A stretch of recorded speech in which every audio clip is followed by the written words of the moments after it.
At this point of the preseason, is there any additional game planning based on the opponent? Or does focus really stay on your team, getting your team ready to do the things you want?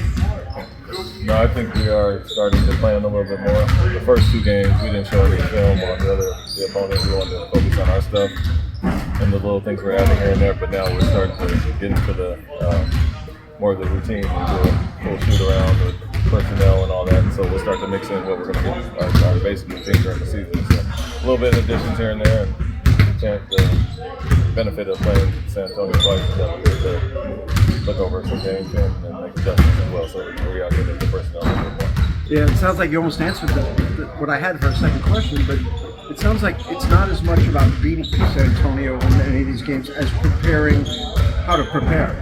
Yeah, that's part of it. Like I said, we want to get our routine down for the regular season, but also start to get into some personnel stuff. We're a heavy switch team that everybody knows everybody, not just a specific man or a specific position. So as we continue to add offensive sets, defensive coverages, we want to dig in on the personnel as well. What specifically have you seen out of Amen Thompson to this point defensively that's given you kind of the confidence to have him get so much run with kind of the ones or the ones out there, where he's been the first sub off the bench, I think, for the first couple preseason games, and even got to start that second half against Pelicans? Yeah, he's obviously, on the offense, the pace and the force that he plays with, he changed the game as far as that, but defensively, his size alone, he covers a lot of bases, and so you can play him with several different combinations, smaller guards, bigger guys, and he's able to switch and guard bigger guys as well. So, like I said, his size and versatility on defense is an added benefit, and you feel comfortable with him playing with several different lineups. What have you put in more right now, defensive sets or offensive sets? Probably about even.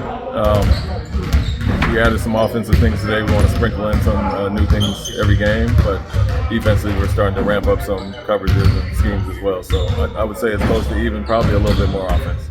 And what have you seen of the Spurs in preparation for these next 2 games on film? Yeah, I mean, they're going to play hard and play the way they play regardless of who's out there.